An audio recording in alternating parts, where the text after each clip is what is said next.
मत देख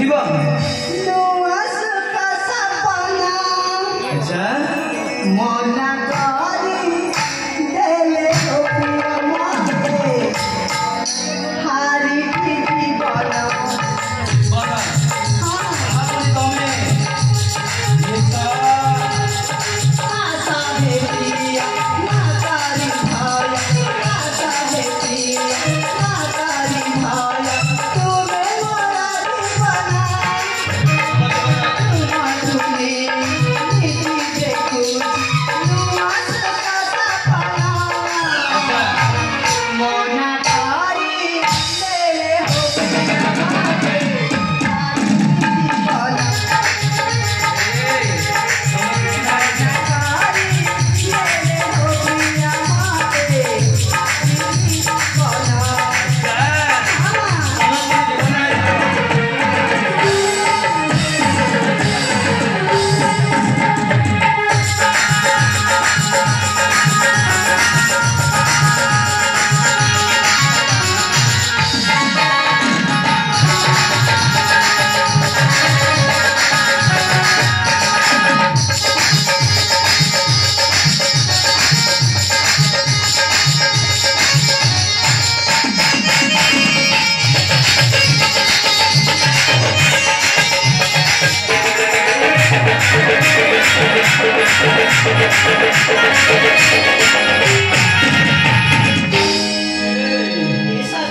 साथी तुम्हें मोरा सागराम तुम्हारा छालना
जीवनी कौन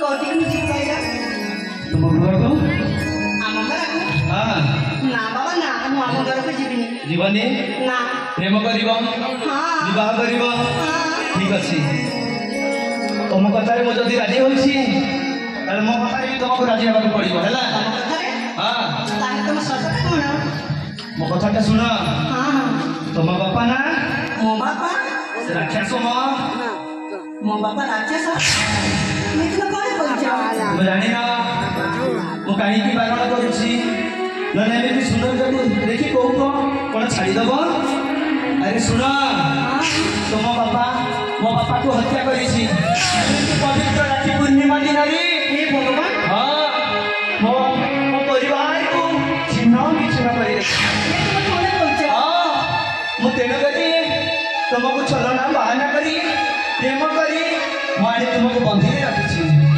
हेले शुण तुम प्रेम रे हारी जाइए जदि प्रस्ताव मो प्रस्ताव जदि राजी हम ताले तुम बापा को मु मारि तुमको साहाय्य करने पड़ो